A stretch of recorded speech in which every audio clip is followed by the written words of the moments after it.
Hi everyone, my name is Sierra. For this week's video, I decided to discuss implementing task analyzed chaining procedures. According to our textbook, chaining is used to teach complex skills that involve a lot of steps or behaviors in order to complete the skill. Chaining procedures can include forward chaining, backward chaining, and total task presentation.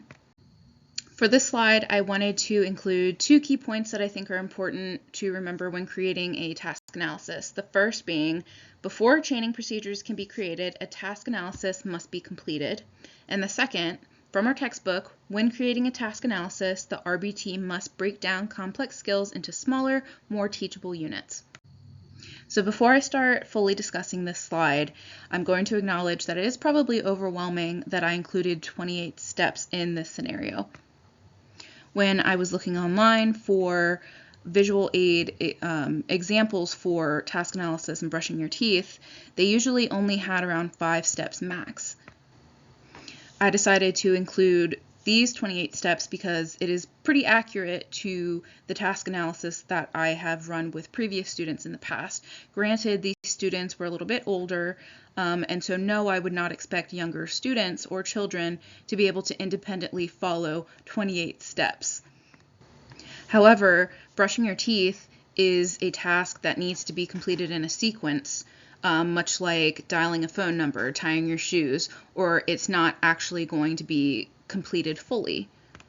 For sake of time, I'm not going to read all 28 steps out loud. If you'd like to take a second to pause the video and read them, that would be much appreciated. Now I want to talk a little bit about forward chaining. According to our textbook, forward chaining is a method for teaching behavior chains that begins with the learner being prompted and taught to perform the first behavior in the task analysis. The RBT then completes the remaining steps in the chain. Once a child has mastered the first step, the RBT will add in the second step in the chain for them to complete. So forward chaining can be really useful for behaviors that can only be performed in a sequence. So like I mentioned in the previous one, brushing your teeth, dialing a phone number, tying your shoes. Using my example of brushing teeth, the first step would be pick up the toothpaste. This would also be the first step that the learner would work towards mastering. In backward chaining, all the behaviors identified in the task analysis are initially completed by the trainer, except for the final behavior in the chain. Also, from our textbook, reinforcement is delivered when the last and the next to last behaviors in the sequence are performed to criterion, and the first behavior the learner performs independently produces the terminal reinforcement.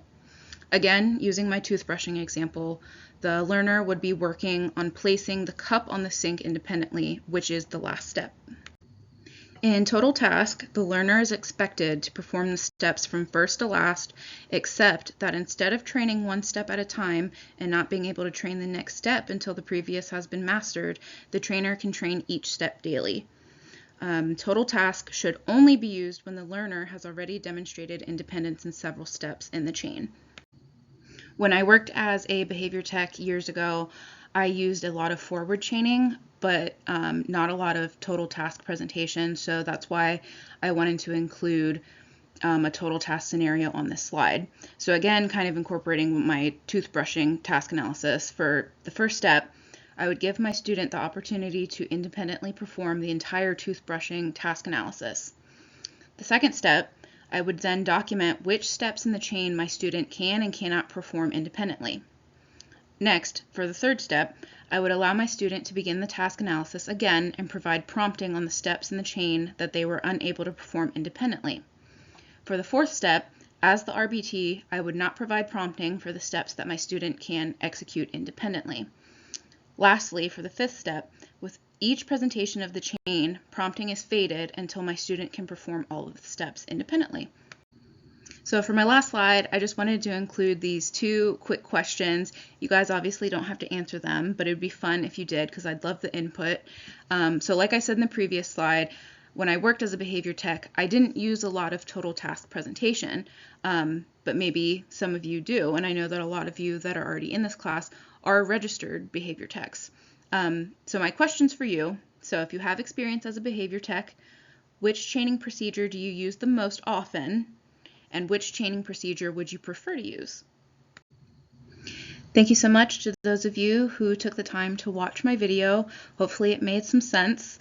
I'm sure there are some slides where it may have been a little bit rocky, but regardless, thank you again for watching. Here are my references. Have a great night.